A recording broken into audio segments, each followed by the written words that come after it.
Hola, bienvenidos a Estoy conociendo a alguien, un espacio creado para ti para que te conozcas un poco más a través de tu propia historia. Bienvenidos. Muchachos, feliz año, ¿cómo están? Después de un largo receso de un mes, unas vacaciones bien merecidas, volvimos y esta vez con el capítulo número 14. ¡Wow! Número 14, ya vamos bastante adelante. El día de hoy, el tema que nos compete es la autoestima y la identidad. Y antes de arrancar, quiero desearles lo mejor que les pueda pasar este año, todas las cosas bonitas. Acuérdense de soñar en grande porque vale lo mismo soñar en pequeño que soñar en grande, así que ¿por qué no? El cielo es el límite, como dicen por ahí. Crean en ustedes, levántense todos los días con disciplina, más allá de la motivación, tengan claros sus objetivos, recuérdense todos los días que lo que están haciendo es por ustedes primeramente y bueno, ya por los objetivos externos. Ámense mucho a usted mismo, eh, dedíquese tiempo, dedíquese amor, dedíquese palabras bonitas todos los días de este año. Que ese sea uno de los objetivos principales en esas metas. Y bueno, nada, arranquemos. Que por último, que la vida nos ampare este año, nos preste la salud, nos regale muchas experiencias bonitas y que podamos seguir aquí creciendo en esta comunidad que bueno, ya cada vez se suma más gente y eso me pone muy feliz y me encanta recibir sus mensajes, también leer sus historias cuando me las mandan, eh, no sé, eso me llena el corazón. Ahora sí, arranquemos porque yo me empiezo a ir por las ramas, muchachos, y me pongo sensible y empiezo aquí a dedicar palabras y canciones y amor a todo el mundo y bueno, hay momentos para todo, ¿cierto? Entonces, arranquemos. Bueno, ¿cómo les parece que hay preguntas que empiezan a aparecer en la adolescencia, ¿cierto? Bueno, vamos a dar un poquito en contexto, estamos en la etapa de la adolescencia, recuerden que este podcast es para que te conozcas a ti mismo, entonces estamos en este momento, en esa etapa. En el 2025 paramos en el, más o menos el 25 de diciembre, no me acuerdo bien, fue el último capítulo y bueno, vamos a dar continuidad, ¿verdad? Entonces, sí, aparecen estas preguntas y yo creo que es cuando se empieza a cuestionar muchas cosas de la vida, ¿verdad? Porque ya pasamos como a ese momento y dejamos la infancia atrás, una infancia en la que todo se lo creíamos a nuestros adultos, ¿cierto? Para nosotros era ley lo que ellos decían y pues nos empezamos a dar cuenta en la adolescencia que no es así. De hecho, en estos días estaba hablando con una amiga y yo le decía, es que yo creo que los adolescentes también viven un duelo cuando se empiezan a dar cuenta que los papás no son tan tesos como ellos creían. Claro, porque uno en la infancia, uno dice, no, es que mi papá, mi mamá saben demasiado, son unos tesos, mejor dicho, son unos expertos de la vida. Cuando uno ya es adolescente se empieza a dar cuenta que no, que los padres también poseen mucha ignorancia, que hay cosas que ellos no conocen, que hay muchas cosas en las que se equivocan y eso es un pequeño duelo porque entonces es como que el suelo se empieza a quebrar, como caminar sobre hielo. Porque claro, esas son tus bases y al darte cuenta que tus padres no lo saben todo, pues entonces se empieza como a tambalear un poco ese pensamiento hacia ellos. ¿Qué diría yo? Que es muy importante desde la infancia mostrarle a los niños que no todo lo sabemos, ¿cierto? Y decirles con total convicción y tranquilidad, ¿sabes qué? No sé, pero te voy a, no sé, vamos a consultarlo y en la próxima vamos a investigar qué es o yo te voy a contar qué fue, bueno, porque ahí le estamos diciendo a él pues que no es necesario saber todo en la vida, ¿cierto? Que hay cosas que vamos a ignorar siempre, que todos somos ignorantes en diferentes cosas, o sea, todos ignoramos diferentes eh, teorías, aspectos, porque eso hace parte de la vida, pues porque tampoco podemos saberlo todo, ¿verdad? y además sería un poco aburrido, porque entonces no tendríamos nada que aprender.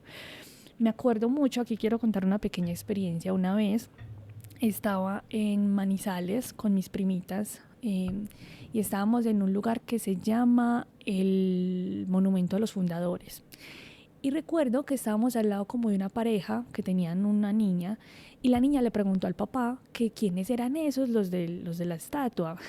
Y el papá le dijo como que eran como Cristóbal Colón, algo así, o sea, nada que ver, nada que ver. Y me acuerdo que mi prima abrió los ojos así como, así de como de que la impresionó mucho y después nos dijo a nosotras como yo creo que uno en la vida no le puede enseñar algo a un niño si uno no está seguro totalmente de lo que es, muchachos, y eso a mí se me quedó en la cabeza para siempre. Años después, cuando yo estaba haciendo la entrevista para entrar a la universidad, yo me postulé primero a educación infantil y después me postulé a psicología y pasé a las dos. Tuve que elegir entre una. Como saben, pues el desenlace fue que elegí psicología, pero me acuerdo mucho de la entrevista para ser docente y recuerdo que la entrevistadora nos preguntó que qué sería eso que nosotros nunca haríamos con los niños, y a mí se me vino eso a mi cabeza en ese momento, ese recuerdo. Y mi respuesta fue, yo nunca le enseñaría a un niño algo de lo que yo no estoy segura, porque si yo no estoy segura de algo, voy a transmitir la ignorancia. Prefiero decirle a ese niño que no sé y que quizás lo voy a investigar para contárselo. Muchachos, ¿y saben qué? Yo creo que esa fue mi respuesta maestra. Yo creo que ahí fue cuando yo pasé esa entrevista.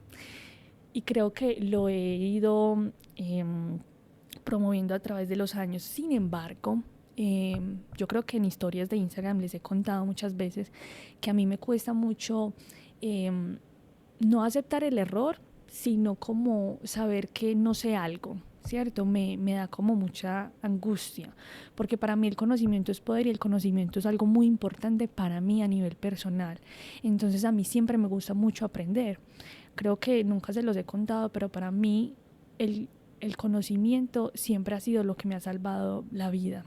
No digo como en el sentido literal, sino como que introducirme a aprender muchas cosas fue lo que a mí, digamos, me robó la idea de querer hacer, no sé, cosas malas o de querer odiar a los demás o como sumergirme en esos vacíos.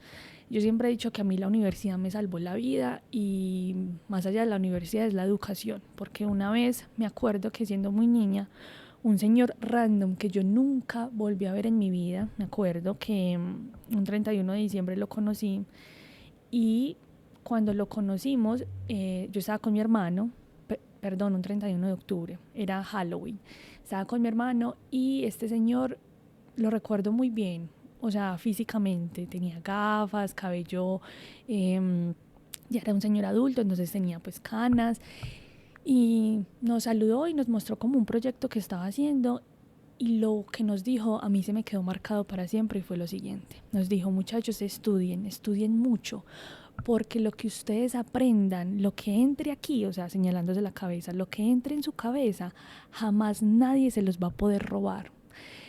Él nos decía, usted puede tener carros, casas y eso se lo puede quitar cualquier persona o en cualquier momento la vida cambia, pero lo que usted tenga en su cabeza, nadie se lo va a poder quitar. Y a mí eso, muchachos, eso para mí es ley de vida y yo siempre lo promuevo mucho. Incluso hago un chiste frente al tema porque yo digo, pues nadie me lo puede quitar, pero ¿qué pasa si llega un Alzheimer, cierto? El Alzheimer es un tipo de demencia que hace que tú empieces a perder los recuerdos de la memoria retrógrada. La memoria retrógrada es todo eso que almacenamos del pasado. Entonces, bueno, ese para mí es uno de los recuerdos y las enseñanzas más bonitas. Y adivinen que a ese señor jamás lo volví a ver en mi vida, ni siquiera me acuerdo de su nombre, pero esa enseñanza fue suficiente para todo. Entonces, bueno, después de todo ese discurso que les di, volvamos como al tema de ese duelo que nosotros los adolescentes, oíme a mí, nosotros, Cuando somos adolescentes pasamos como a entender que, bueno, nuestros padres no saben nada, entonces como que ahí el adolescente empieza a cuestionar demasiadas cosas, ¿verdad? Y una de las preguntas principales es, ¿quién soy yo? ¿Quién realmente soy? ¿Cierto? ¿Por qué me veo como me veo? ¿Por qué quiero ser como mis amigos? Bueno, son demasiadas las preguntas. Y hoy hablaremos sobre ese tema, sobre la autoestima y la identidad. Dos procesos que influyen en el desarrollo emocional de los adolescentes. Y no solo de los adolescentes, de todos, ¿verdad? Pues de los adultos también, porque incluso en la adultez empieza a transformar. Yo creo que estos dos procesos siempre están en constante cambio y evolución. Y qué bueno que siempre estén así, porque, porque es que si fuéramos unos árboles y estuviésemos plantados siempre, pegados a nuestras raíces, pues entonces ahí estaríamos estáticos y no lo somos. Somos personas en movimiento todo el tiempo. Entonces nuestra autoestima y nuestra identidad van cambiando y eso está bien. Bueno, como hemos mencionado, digamos, antes, en muchos otros podcasts, la adolescencia es una etapa de reorganización psíquica, ¿verdad? Y aunque cambia el cuerpo y el cerebro, porque se están desarrollando, pues también cambia la forma en la que el adolescente se percibe a sí mismo, en la que se valora y también en la que nombra lo que es, ¿verdad? ¿Por qué? Pues por todos estos procesos, además porque está influenciado por muchas cosas externas. Entonces ya deja como de lado verse como desde un lado muy egocéntrico que pasa en la niñez y empieza a verse mucho a través de los ojos de los demás, ¿verdad? Entonces, bueno, esto es bastante interesante y empieza a percibirse, digamos que acá va de la mano con todo lo que ha aprendido durante la infancia, ¿cierto? Entonces, si en la infancia a ese niño slash adolescente le dijeron, usted no sirve para nada, usted sí es tonto, usted sí es terco, usted... Y le empezaron a llenar la cabeza de esas etiquetas, entonces, pues él se va a empezar a percibir de la misma forma. Y aunque lo cuestione, todavía su cerebro no está totalmente maduro para tener esa capacidad de discernimiento desarrollada. Es decir, aunque él lo cuestione en ese momento, él va a optar por darle más la razón que por criticarlo, ¿verdad? Por ejemplo, si a mí toda la vida, cuando era niña, me dijeron que yo era necia, que yo era una cansona, entonces más o menos en la adolescencia yo voy a empezar a decir, sí, eso es verdad. Aunque yo lo cuestione, yo voy a optar por, digamos, apoyar esa idea. Y entonces lo que va a empezar a pasar es que mi identidad se va a empezar a construir a través de eso, ¿cierto? Y voy a empezar a crear cimientos que refuercen esa idea. Entonces, o que la refuercen o que la omitan por completo. Es decir, si a mí siempre me dijeron que yo era cansona, entonces en la adolescencia yo voy a empezar a ser callada, no hablar con nadie, a tener siempre miedo de hablar porque me van a decir que soy cansona, cositas así, ¿verdad? Puede pasar. Entonces ahora quiero hacerles como una pequeña diferenciación entre la identidad y la autoestima, el autoestima, porque sí tienen diferencias, ¿verdad? Y entonces la identidad se empieza a construir a partir de la diferenciación, ¿cierto?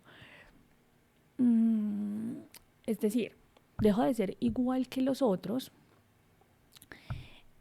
pero también dejo de ser lo que otros dicen que soy. Y empiezo a preguntarme quién soy yo. En el ejemplo anterior, creo que se plasma bastante bien esta idea, ¿verdad? Y es que, aunque yo me lo pregunte, digamos que empieza como esa pelea interna de, bueno, si soy, no soy. Y bueno, por lo general, como dije anteriormente, se apoya la idea desde otros parámetros, ¿cierto? Entonces la apoyo y la sustento porque me creo la etiqueta. Bueno, y el autoestima, por el contrario, se vuelve precisamente vulnerable. ¿Por qué? Pues porque como está en construcción y slash, la identidad también está en construcción, entonces el autoestima se ve a través de esta identidad.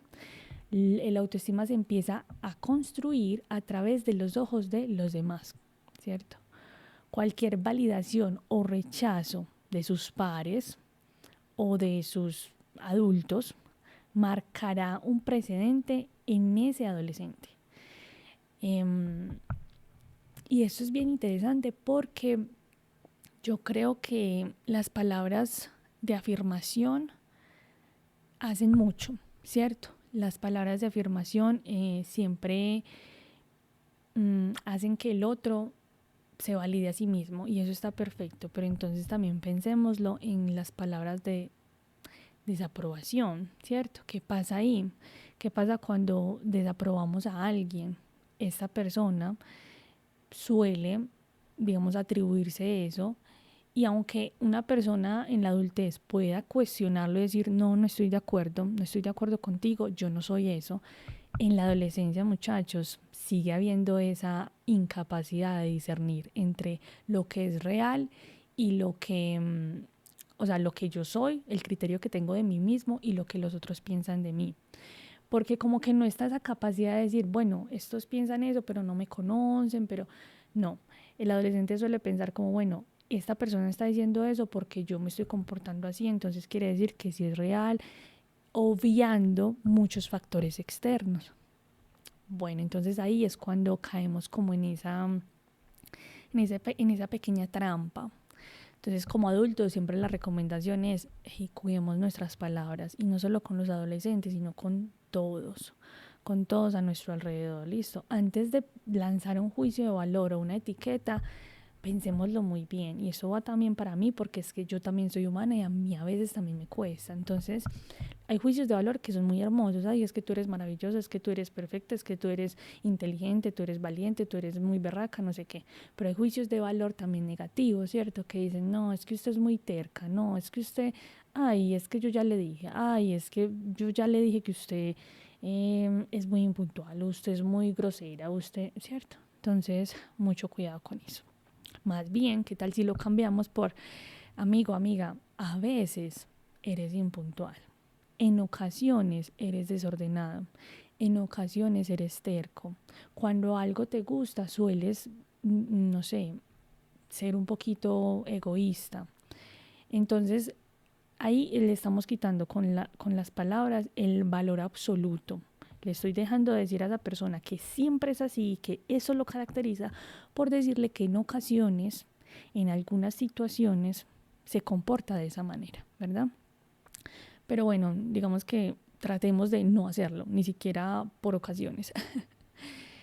eh, pero bueno, nosotros hemos hablado mucho como de la diversidad sobre diversos autores que teorizan sobre la adolescencia, como, a ver, como Erickson, que menciona que los adolescentes necesitan explorar para definirse, y esto pues estamos totalmente de acuerdo.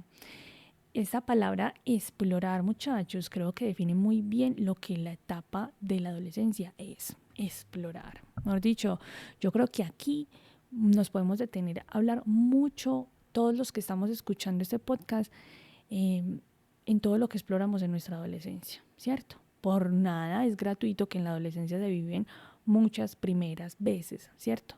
El primer amor, el primer noviazgo, la primera pérdida de algún amigo, la primera pelea, no sé, la primera vez de forma sexual, la primera vez, no sé, consumiendo drogas, la primera vez haciendo un viaje solo, muchas primeras veces, porque estás en ese paso a la adultez. Entonces es la primera vez de casi todo y es bien interesante. Pero por allá Donald Winnicott también, que lo hemos mencionado anteriormente, también aborda, digamos, la importancia de un ambiente que sostenga. ¿Se acuerdan cuando hablábamos de eso? Permitiendo que un adolescente sea auténtico. ¿Se acuerdan cuando al inicio les decía sobre ese camino, como ese terreno fértil en el que él está caminando y caminar sobre hielo, a veces que se quebraba? Bueno, hagan de cuenta que es lo mismo que estoy diciendo en este momento. Un ambiente sólido que lo sostenga, un ambiente en el cual el adolescente pueda ir a refugiarse en cada momento, en cada situación en la que él encuentre angustia, es muy importante en esta etapa, más importante que cualquier otra etapa de la vida, ¿cierto? Y esto le permite al adolescente seguir siendo auténtico y sin importar qué y sin importar todo lo que esté explorando, ese adolescente, si tiene ese ambiente, ese sostén, ese apoyo en casa, esta etapa la va a transitar mucho mejor que, no, mejor dicho, mucho mejor que cualquier otra etapa.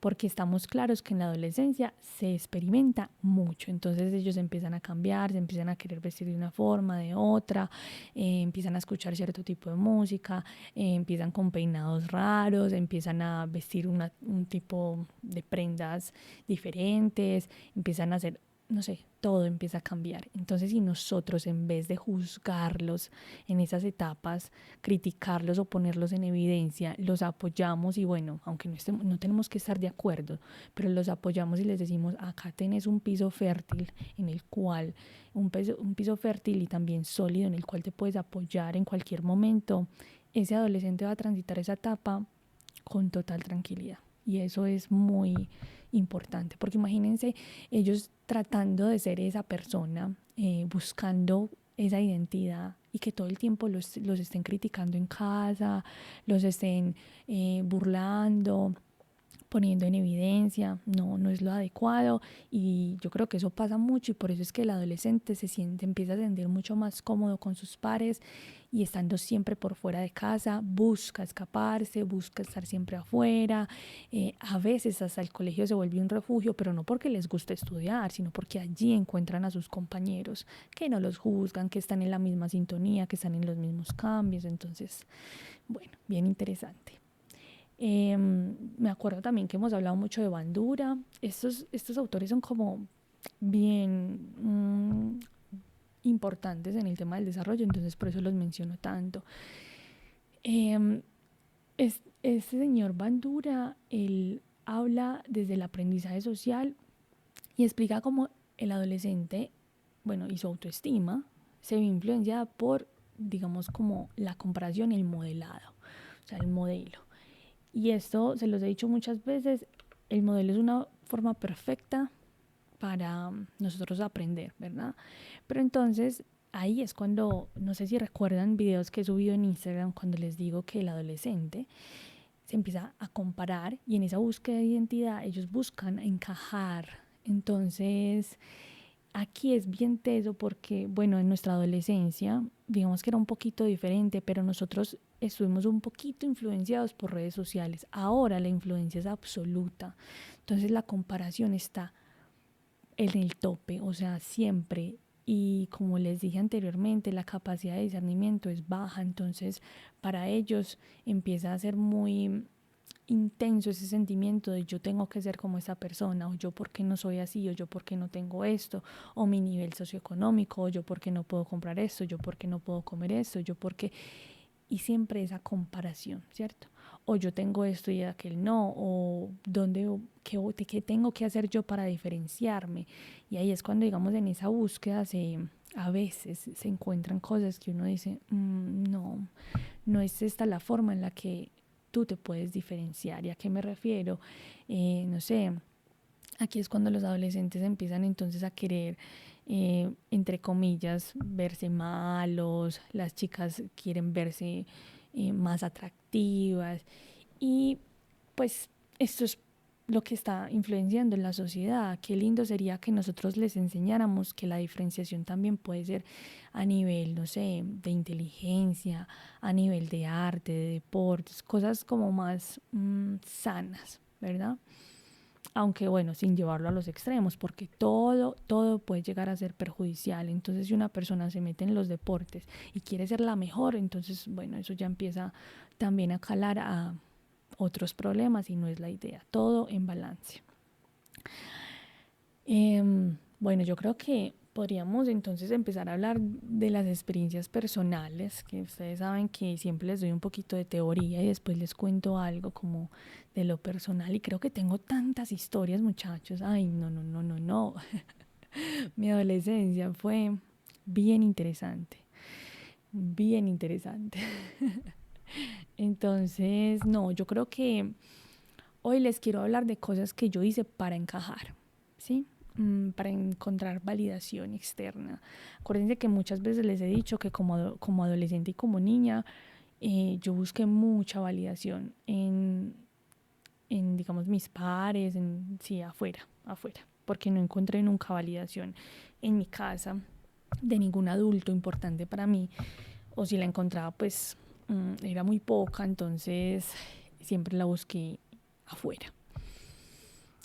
Esto que les voy a contar, por favor, quiero que se quiten los juicios de valor, porque más allá de tener miedo a ser juzgada, es que, no sé, es algo muy personal, como muy íntimo. Entonces, bueno, lo voy a contar.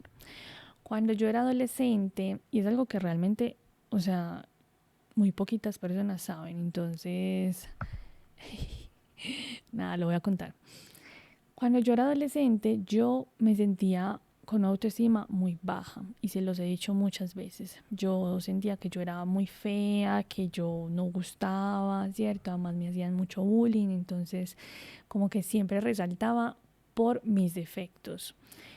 Yo les conté que cuando era niña me quebré la nariz, entonces pues mi nariz, digamos, estaba quebrada, además tenía como problemas también de rinitis, entonces todo el tiempo pues tenía como mi nariz tapada. Bueno, eso fue un proceso. Como yo tenía, digamos, esta autoestima tan fracturada, yo buscaba aprobación a través de otras cosas porque yo sabía que entonces mi belleza no iba a ser.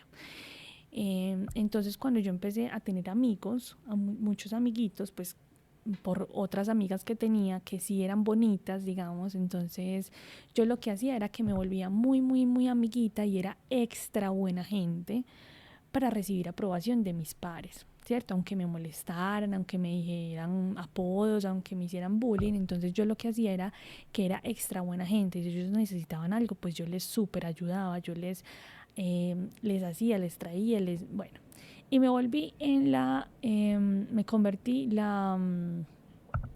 la mejor amiga de todos. O sea, en muy poco tiempo muchas personas me empezaron a querer mucho porque era, como les dije anteriormente, extra buena gente. O sea, hacía demasiadas cosas para ganarme ese cariño de los demás.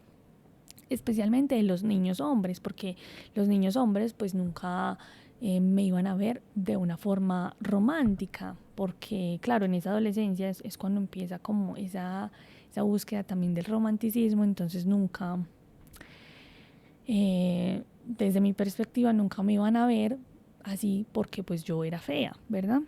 Entonces yo me volví en la que les ayudaba a todos a hacerse novios de todos. La cuartera, me acuerdo que me decían. Entonces yo los ayudaba, les traía, les decía a las niñas, les decía a los chicos cómo coquetear o cómo ganárselas o si les tenía que dedicar canciones. O sea, mejor dicho, yo me volví 10 de 10 en eso. Y nos funcionaba súper bien porque, pues sí, me acuerdo que muchos se hicieron novios por mí, pero entonces yo solita. Yo era, pues nada, me gané el cariño de muchos y eso, bueno, fue digamos como lo primero. Después me acuerdo que eh, mis amigos empezaron a consumir drogas, marihuana para ese entonces, y yo decía, ¿será? Y muchachos, muchas veces solamente por la aprobación, pues por la validación, por las risas, por, no sé, por el momento, yo consumí esta droga. Y no es algo que me enorgullece, pero tampoco es algo que me avergüenza. La consumí muchas veces, me gustaba. De hecho, pues como que, no sé, sí me gustaba hacerlo, pero no fui muy, o sea, muy amante del tema, ¿verdad? Como que yo nunca le encontraba fascinación, pero yo decía que me encantaba solamente para estar incluida como en esos grupitos, ¿verdad? Yo me volaba de mi casa, yo me iba tarde de la noche a hacer nada, simplemente para estar ahí, para disfrutar el tiempo, para tener aprobación y validación externa. Entonces, como que hice muchas de estas cosas. Otra de las cosas que yo digo que empezaron a aparecer ahí fue la forma en la que yo me vestía y la forma en la que yo me peinaba. Yo solía siempre peinarme de trenza porque nunca me gustó mi cabello crespo, entonces yo siempre me peinaba de trenza. Cuando ya conocí a mis amiguitas, me acuerdo que me empecé a planchar el cabello, a pesar de que eso me lo quemara un montón, yo decía, no, pues es que así me veo medio bonita, entonces me lo empecé a planchar un montón. Cuando ya después, entonces usar prendas cortitas, que la ombliguerita, que esto y que lo otro, a mí no me gustaba, yo me sentía como muy apenada, muy avergonzada, pues por muchas cosas que había creído en mi infancia y así, hasta que no, nada, pues yo me dejé influenciar y lo terminé haciendo y pues hoy por hoy incluso todavía lo hago. A mí me encanta usar eh, topsitos, pues como ropa, no sé, cortita. ¿Qué más? Me acuerdo también que la música, a mí no me gustaba el reggaetón, muchachos. Y me empecé a meter tanto ahí que yo hoy por hoy soy amante al reggaetón, me encanta. Aquí quiero detenerme y decir que unas cosas en tu adultez te siguen definiendo y otras no. O sea, en la adolescencia tú empiezas a experimentar muchas cosas que te van a acompañar para toda la vida y otras que simplemente no. Y yo creo que esa es la importancia de esa exploración. Y aunque a veces esa exploración viene influenciada por cosas que tú no querías hacer, te das cuenta en el camino o haciéndolas que sí te gustaban, y eso es lo peligroso y a la vez lo fascinante de todo este tema. Entonces, por ejemplo, si en ese caso, en mi caso, en esta historia que les estoy contando, yo hubiese tenido unas bases bien sólidas de aprender a decir que no, de aprender y entender que la diferencia estaba bien, de aprender que yo no tenía que encajar o hacer cosas para que me aceptaran, probablemente yo no hubiese hecho mucho de esas cosas, ¿cierto? Yo no me hubiese empezado a vestir de esa forma, a peinar de esa forma, eh, a consumir drogas, porque sabía y de pronto era sólida mi idea de decir no, pero a pesar de que a mí me enseñaron mucho eso en mi casa, que me lo enseñaron y me lo metieron mucho en la cabeza, eh, pues yo solamente lo quería hacer por aprobación, aunque en el tema de la droga precisamente yo siempre muchachos tuve en mi cabeza algo como yo no voy a hacer esto para toda la vida, yo no voy a hacer esto porque me gusta, a mí esto no me gusta, y como que me lo metí mucho en la cabeza y finalmente nunca me gustó, pero simplemente lo hacía, como dije antes, para ser aceptada, para meterme en ese círculo, bueno, en fin. Entonces, sí, yo creo que esta es la etapa en la que se exploran demasiadas cosas. Incluso esta es la etapa en la que aparecen los ídolos, ¿cierto? Como, pues como las tendencias de moda, las tendencias musicales. Eh, y bueno, en mi caso, puntualmente, puedo decir que yo nunca fui fan de nada. O sea, a mí siempre me gustó, no sé, como el reggaetón y así, pero bueno, desde la adolescencia, cuando me dejé influenciar por eso y me gustaba y así, pero que yo dijera, uy, tengo un cantante favorito, no. O, ay, tengo una actriz favorita, no. O tengo una película favorita, no. Nunca fui de cosas favoritas, como de meterme mucho. Me acuerdo que hubo un tiempo también que empecé a hacer isque muy barrista, de ir mucho a ver jugar fútbol. Muchachos, a mí el fútbol no me gustaba, pero yo solamente iba porque me gustaba como esa adrenalina de ver a la gente cantar, de ver a la gente como tan movida por un equipo y no sé qué, y bueno, esa es otra historia que dejé de hacerlo porque, ay, no sé, esa sí no la quiero contar, pero quizás más adelante. Bueno, muchas cosas empezaron entonces como a influenciarme, a cambiar mi forma de hablar, de expresarme, de caminar, de bailar. Yo ni siquiera bailaba, muchachos. Yo aprendí a bailar reggaetón por allá cuando estaba adolescente, ya cuando tuve novio, entonces fue un caso porque como les decía, mi autoestima era muy baja y yo siempre pensé que yo era muy fea, entonces yo tenía que hacer muchas cosas como para ganarme el cariño de estas personas, especialmente de este novio. Al final pues nos enamoramos un montón, pero sí recuerdo mucho que pues, el adolescente también influenciado por muchas cosas, me acuerdo que decía, no me decía nunca a mí, pero le decía a las personas que al inicio, o sea, antes de ser novios, que no, que pues yo sí le parecía como interesante, pero que yo era muy fea. Entonces, bueno, no, muchachos, es que esto es un cuento largo. Al final, ya, yo creo que yo tuve un antes y un después. Cuando yo ya tuve mi cirugía de nariz, toda mi vida cambió, porque entonces yo dejé de ser la fea, o sea, dejé de ser el patito feo y pasé a ser más atractiva, ¿cierto? Entonces ya muchos chicos, yo les llamaba la atención, empieza a salir mal la fiesta porque ya estaba más grande, ¿cierto? Yo empecé a hacer como más cosas a los 16, 17, 18, mejor dicho, yo creo que esa fue la mejor etapa de mi adolescencia. A salir más, a consumir alcohol, fiestas, más chicos, pues como, no sé, en ese entonces se le decía como robarse, en el sentido como que nos besábamos, entonces más besos que por aquí, por allá, no, mejor dicho, toda una mezcla y una exploración bastante intensa. Creo que ahí vuelvo y quiero resaltar un poquito en lo que mencioné anteriormente, y es que cuando uno le enseña a un adolescente la importancia de aceptar sus diferencias, no hay nada que lo detenga. Y además, también en la adolescencia hay un momento en el que ese adolescente quiere ser diferente.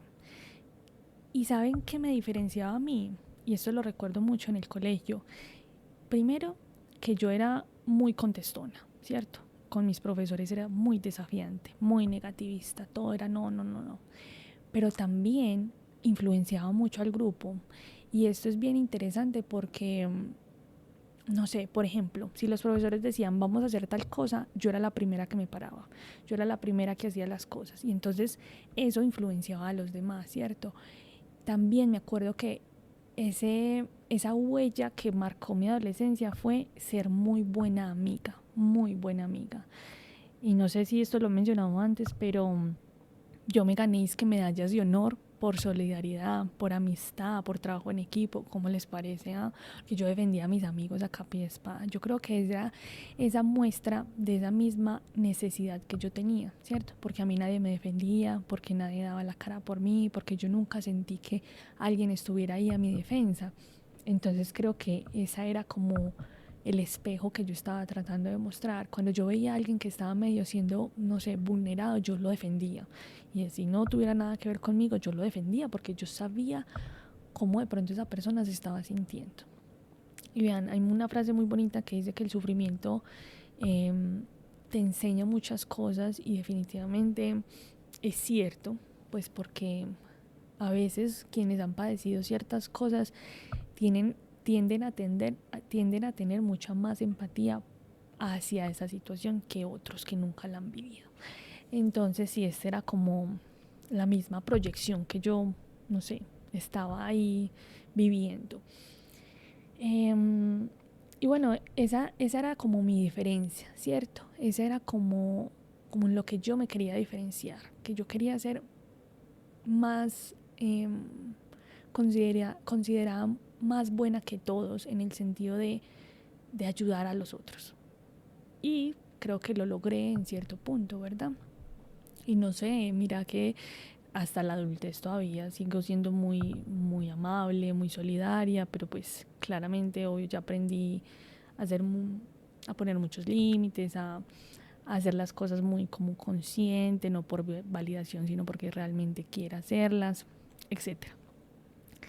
Y también creo que aquí en esta etapa es importante mostrarle al adolescente lo que les gusta, o sea, que realmente les guste y no porque quieren ser parte de algo. Y eso es muy teso porque entonces una vez alguien me preguntó, pero ¿y qué pasa si a mí me gusta lo mismo que le gustan a todos los demás y realmente me gusta y me siento bien con eso? Y yo le dije, ¿te sientes identificada con eso? ¿Eso te representa?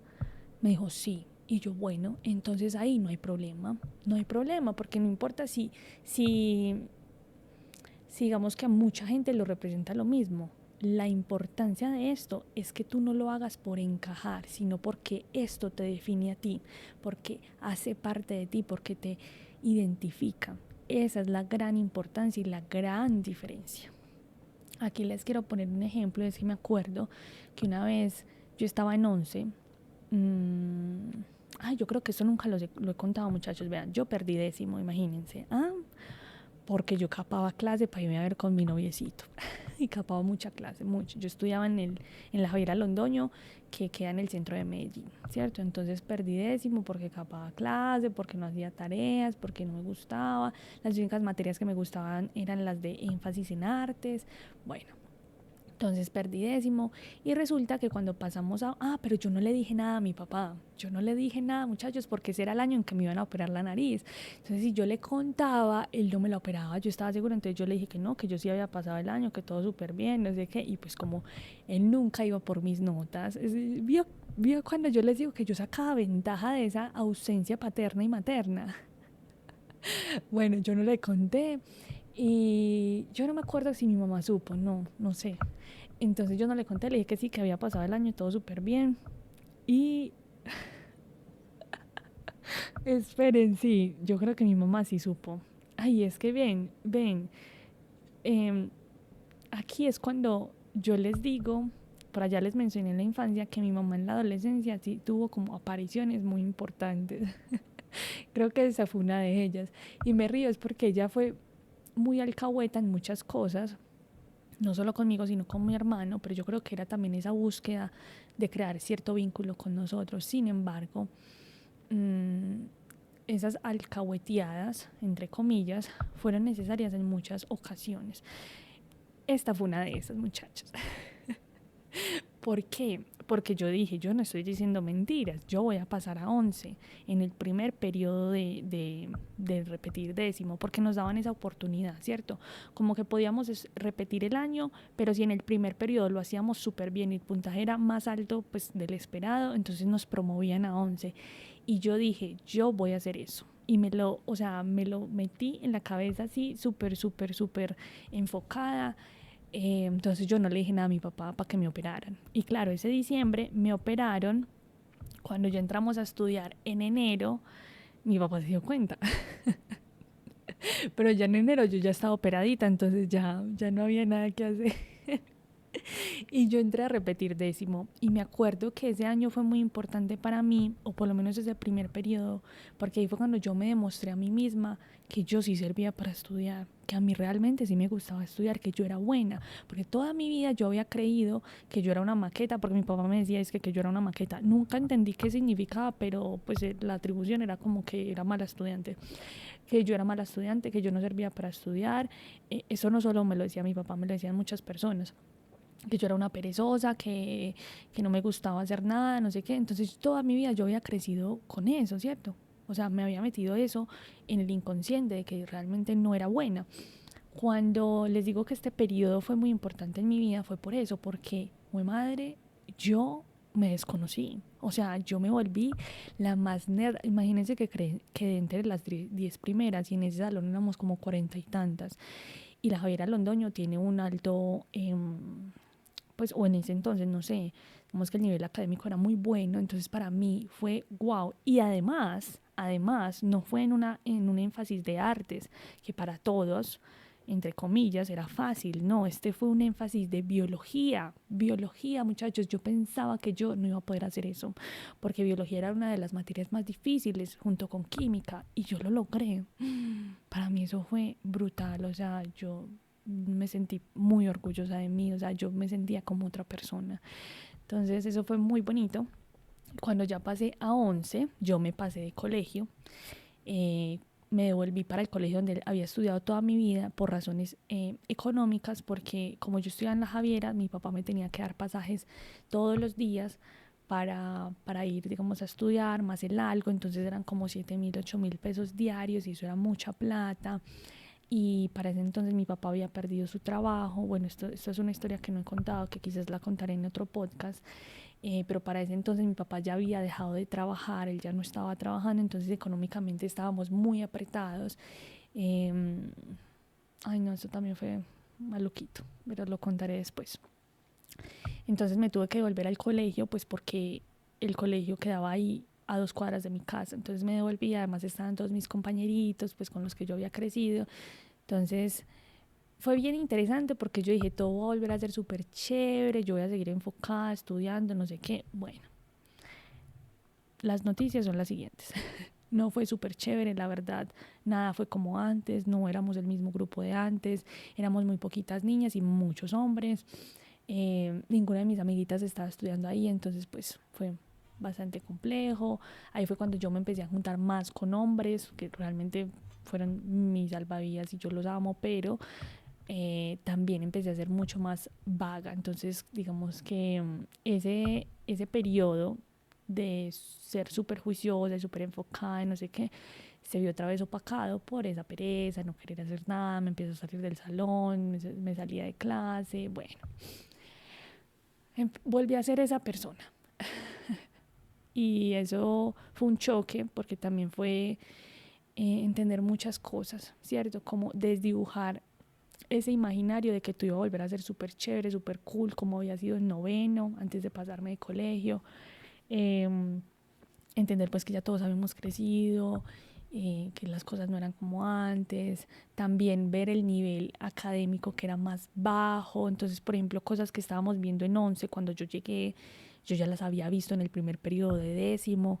Entonces era como, ay, no, entonces no me gustaba, ya no tenía como mucha moral para estudiar, no me gustaban muchas cosas, solamente ciertas clases. Habían clases en las que los profesores no hacían nada, bueno, muchas cosas, muchachos, pero no les estoy echando la culpa a los maestros, simplemente estoy diciendo que fue un choque para mí, ¿cierto? ¿Y cómo les parece? Bueno, devolviéndome después de todo ese contexto, que les quería contar una anécdota de precisamente esas diferencias y ese aceptar lo que te gusta. En ese 11 nos pusieron a hacer una tarea, me acuerdo que era de física, horrible, horrible. Me acuerdo que era que percentil, cuantil, no sé qué, yo nunca entendí nada, nada de eso, pero era una tarea en grupos. Entonces nos fuimos para una casa de una de las compañeras.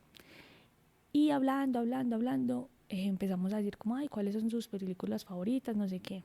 Cuando llegó mi turno, yo dije, mis películas favoritas son las de la Segunda Guerra Mundial. Y todos se miraron y se empezaron a reír, se empezaron a burlar de mí. Y yo como que no entendía. Entonces uno de mis amiguitos, que también era súper inteligente, me miró y él como que sí me entendió, pero también se rió, como, ay, no, tan charro. Y yo dije, pues sí, es que a mí me gustan como todas esas películas posguerra, de ese conflicto, del holocausto, de los judíos, no sé qué. Y me miraban y más se reían y yo no entendía. O sea, yo nunca entendí por qué se reían. Y ahí yo dije, yo no puedo contar eso, pues porque eso es una bobada o eso es, no sé, o es una estupidez, a mí porque me gusta eso. Si yo en ese momento hubiese sabido que las diferencias y aceptar lo que a mí me gustaba era válido y se podía, yo me hubiese sentido totalmente orgullosa que a una niña de 15 años o menos, no 15, sí, 15 tenía, le gustaran esas cosas. Pues porque para mí que una persona, que un adolescente hoy me diga eso es guau. O sea, que se interese por la historia, que le gusten esos temas que no son comunes, pues es muy interesante. Entonces, si en ese momento yo hubiese sabido que aceptar esa diferencia, aceptar lo que a mí me gustaba, era válido, estaba bien, no había por qué sentirse avergonzada por eso, creo que la historia hubiese sido otra.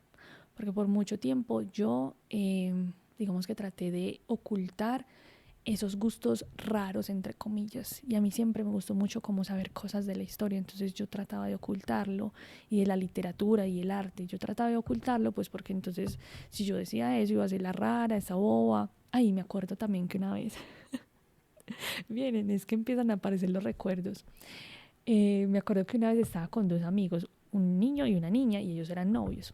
Y entonces había pasado algo con el Papa, no sé, como se había muerto, no sé, o no sé qué había pasado con el Papa. Cuando ellos estaban diciendo que el obispo era lo mismo que el Papa, y yo les estaba diciendo que no, que eso no era posible, que los obispos iban a un lugar y que estaban pues en cada, digamos, país habían obispos, no sé qué, y ellos juraban y se reían entre sí, burlándose de mí, que porque el Papa y el obispo eran lo mismo. Y yo, pero ¿qué están hablando? Y yo, pero no, y yo trataba de explicarles hasta que yo dije, no, pues es que no. Más adelante, con este amigo que les conté de ahorita, que me miró mientras estábamos hablando de las películas y se rió también, pero me miró aprobándome, una vez me dijo una frase muy bonita y me dijo, ver, es que contra la ignorancia no hay que pelear. Y yo dije, pues esa frase me ayudó mucho, como en muchos años de mi vida. Hasta que ya llegué a la universidad, que encontré mi gente, mi tribu, y entendí que esos temas raros que a mí me gustaban no eran tan raros y que ser diferente estaba bien y que era chévere. Pero en la universidad pues también pasaron cosas y bueno, eso lo dejaremos para más adelante, cuando estén esos capítulos de la adultez. Pero bueno, no sé, quiero dejar ahí las experiencias personales porque es que empiezan a aparecer muchas, muchas, muchas. Conclusión, aceptar las diferencias, aceptar y entender que las diferencias son buenas, que tener diferentes gustos, que ser diferente, que lo que a ti te guste también es válido, muy importante. Bueno, y aquí para pasar digamos ya a la última parte, quiero dar unas estrategias para acompañar a los adolescentes. ¿Por qué? Porque ya cuando pasamos a ser adultos nos ponemos en esa postura que siempre nos enseñaron y es que al adulto se le respeta. Y cuando nos encontramos un adolescente que te dice, pues me vale M, el adulto empieza a ser agresivo o amenazador o empieza a ser brusco con las palabras o a ser sarcástico o a burlarse. Entonces, claro, para mostrar esa posición de poder, esa jerarquía. Y no es necesario, no es necesario. Así que les voy a dar las estrategias. Primero, vamos a evitar las etiquetas. Ahorita mencioné mucho y enfaticé mucho en eso, pero vuelvo a mencionarlo. Evitar las etiquetas. Así que, ¿qué tal si sacas lápiz y papel? Porque estas estrategias no te van a ayudar solo con los adolescentes, sino en general con todas las personas. Entonces, evitamos las etiquetas. Etiquetas que definen la identidad del adolescente, porque no, muchachos, no, dejemos de decir a esa persona, usted es esto, usted es esto, usted es... No, no, no, por favor no lo hagan. Más bien, pregúntele. Si usted está en desacuerdo con algo, haga que reflexione frente al tema. ¿Qué te parece eso que acabas de hacer? ¿Cómo lo ves tú? ¿Qué crees tú que es esto? ¿Cómo crees tú que podemos solucionarlo? ¿Cierto? Y más bien, si le va a dar etiquetas, si por allí a usted se le olvida, pues que procure que sean positivas. Segundo, vamos a validar las emociones sin minimizarlas. Vamos a evitar las comparaciones, por favor, se los pido, eviten las comparaciones. Cuando digo validar las emociones sin minimizarlas, siempre pongo el mismo ejemplo y es que para mí, si a mí se me cae una uña, para mí no es importante, pero yo sé que, por ejemplo, a mi amiguita Andrea, que le encantan las uñas arregladas y bonitas, para ella sería un drama total, ¿cierto?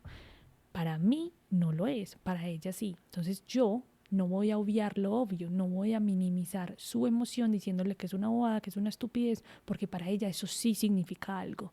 Entonces no vamos a minimizar, ¿cierto? Vamos a tratar de entender. Los adolescentes hacen muchos dramas y eso es muy chistoso. Pues muy chistoso, digámoslo, entre comillas. No es de burla, sino como de ternura, de qué lindo eso que está pasando. Y ellos hacen muchos dramas por muchas cosas. En estos días vi un video de un adolescente que literalmente estaba llorando, pero mal, que porque el papá le había pintado las paredes de la habitación moradas. Y los comentarios me daba tanta risa, y es que pero por lo menos tiene papá, pero no sé qué, pero ese papá tan bello, no sé cuántas. Pero la chica estaba en un drama mal porque ella quería sus paredes blancas. Entonces ahí es cuando digo, las emociones están al flor de piel, entonces por favor no las minimicemos. Cuando enfatizo acá en las comparaciones, muchachos, yo crecí con muchas comparaciones, muchas.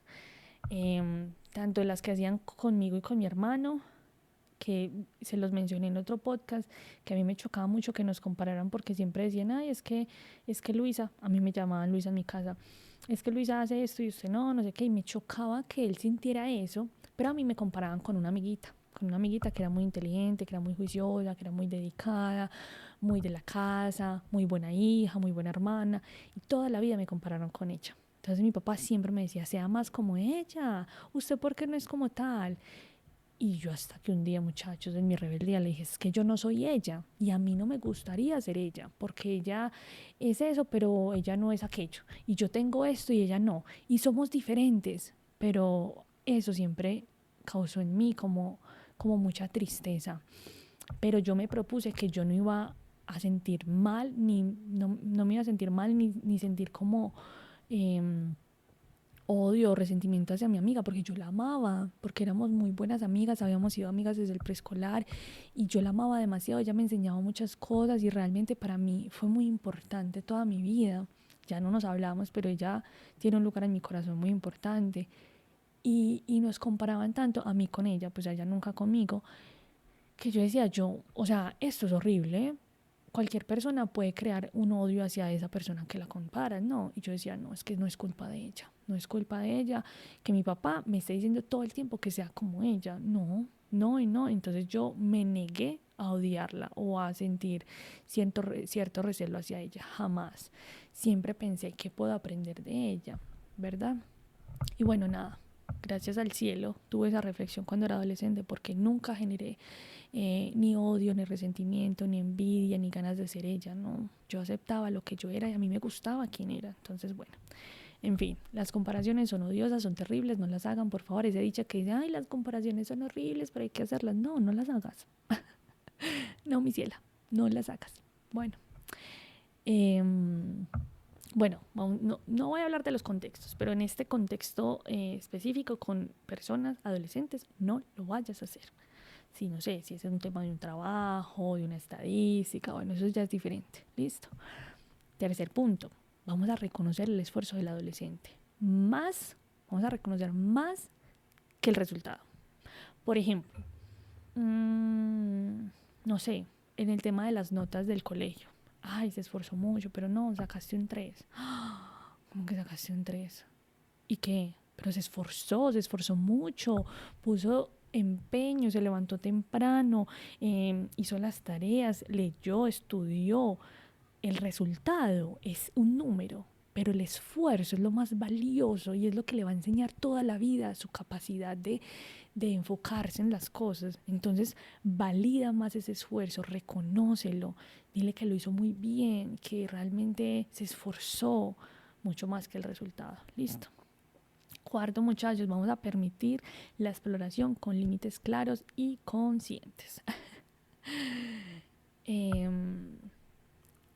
Como dije al inicio, hay muchas cosas que se exploran en la adolescencia y que no podemos encerrarlos en una burbuja y pretender que no lo hagan, porque lo van a hacer. Lo van a hacer y va a pasar en algún momento. Temas delicados como las drogas, temas delicados como la fiesta, las drogas, el alcohol, el sexo, esas cosas van a pasar. Pero entonces, si yo creo bases sólidas en ese adolescente y le digo, puedes explorar ciertas cosas, pero le pongo límites y soy consciente y creo conciencia en ese adolescente de por qué esto es bueno, por qué esto no es tan bueno, por qué esto se puede y por qué esto no se puede, pues es simplemente también confiar en que ellos son capaces. Y sí, sé que al inicio dije que, por ejemplo, en mi caso yo quería encajar y quería ser aceptada, por eso hice muchas cosas. En tu adolescente puede ser totalmente diferente, porque ya tú le puedes enseñar que no necesita ser aceptado, que no necesita ser validado por los demás, sino que esa diferencia de la que tanto hablé anteriormente está bien. Que él diga que no, vale. Que él esté en desacuerdo, está bien. Que nadie lo tiene que obligar a hacer nada. Entonces, cuando digo límites claros y conscientes, es que, por ejemplo, vos a tu adolescente no le vas a evitar toda la vida que tenga relaciones sexuales. No le vas a poder evitar toda la vida que tome alcohol. No le vas a poder evitar toda la vida que vaya a fiestas. No le vas a poder evitar toda la vida que tenga pareja, ¿cierto? Entonces, para cosas inevitables, ¿por qué no sentar límites claros? ¿Cierto? Entonces, en cuanto al sexo, hablemosle de métodos de planificar, hablemosle de la importancia de cuidar nuestro cuerpo, de respetar nuestros límites, de respetar los límites de los demás, de entender cuando alguien nos dice que no, de entender cómo se siente mi cuerpo, de leer lo que siente mi cuerpo, si se siente cómodo, si quiere hacerlo, que es importante el no. Si yo no quiero hacer algo, pues es respetable. Lo mismo con las drogas. También que sientan la confianza de que vengan y te cuenten, ¿verdad? Que vengan y te cuenten no quiere decir que vos vas a hacer lo mismo con ellos. Es decir, yo tengo muchas muchos compañeros, amigos, que me dijeron, cuando yo empecé a fumar, lo hice con mi mamá, lo hice con mi papá, no sé qué. Y aunque esa técnica a muchos les funcionó, a muchos otros no. A muchos otros no, porque es que se hicieron las de amigos y entonces el adolescente que dijo, bueno, a mí esto sí me gustó y como lo hice con mi papá la primera vez, entonces yo lo voy a seguir haciendo. Y eso es un error. Entonces, no, no. Bueno, siguiente. Cuidar mucho el lenguaje, ¿sí? Cuidar mucho lo que decimos porque puede fortalecer o quebrar el autoestima del adolescente. Creo que esto va mucho con la primerita de evitar las etiquetas. Y es cuando cuidamos nuestro lenguaje, dejamos de, no sé, dejemos de pensar que estamos hablando para un público en general y recordemos que el quien nos está escuchando es nuestro adolescente, que se le está terminando de formar su cerebro y está en todos estos cambios físicos, emocionales, corporales. Entonces nuestro lenguaje es muy importante. Listo. Y bueno, nada, ya para terminar y para hacer la reflexión, creo que el autoestima, muchachos, eso no se construye desde la exigencia, ¿cierto? Sino desde el reconocimiento y la identidad. ¿Por qué no se construye desde la exigencia? Porque yo no le puedo ir a decir a una persona, créase linda, usted es linda, usted puede, hágale. No diga eso, usted es bonita, hágale. No, no es desde la exigencia, es desde el reconocimiento. Hey, mírate al espejo, ¿qué te ves lindo? ¿Cómo te sientes? ¿Qué virtudes tenés? ¿Cierto? Bueno, y la identidad no aparece de la nada, muchachos, no aparece de la noche a la mañana, eso se va construyendo. Tanto la identidad como la autoestima es algo que se prueba, se acierta, se cometen errores, se define, se redefine, se construye, se busca, se encuentra, etc. Y bueno, acompañar este proceso implica tolerar la incomodidad de ese adolescente. Y este punto, muchachos, creo que ya para terminar quiero quedarme ahí un momentico, y es que grábate eso en la memoria. Tolerar la incomodidad del adolescente. Tolerar la incomodidad del adolescente. Tolerar la incomodidad del adolescente. Porque nos encontramos a muchos adultos diciendo como, ay, no, es que es adolescente. Ay, no, es que ya empezó. Ay, no, en una queja constante, porque claro, los abruma, es perturbador, es algo que no conocen. Entonces, la invitación es, toleremos, ¿cierto? Entendamos que ellos están pasando por esos cambios incómodos, por esos cambios tan fuertes, tan intensos. Entonces, vamos a tolerar y acompañar. ¿Listo? Cuando un adolescente se siente visto y escuchado por los adultos, y en especial por ese adulto significativo, está guardando recursos para construirse a sí mismo con más seguridad, para entender que lo que piensa, lo que siente, lo que explora es válido, es certero, se puede. Y esto va a ser algo que lo va a acompañar toda la vida. Así que bueno, gracias por escuchar, pero sobre todo por cuestionarte. Ten presente que conocerte es un viaje que nunca termina y cada historia que recuerdas te introduce un poco más a tu propio ser. Hasta pronto, muchas gracias, nos escuchamos en un próximo episodio. Bye.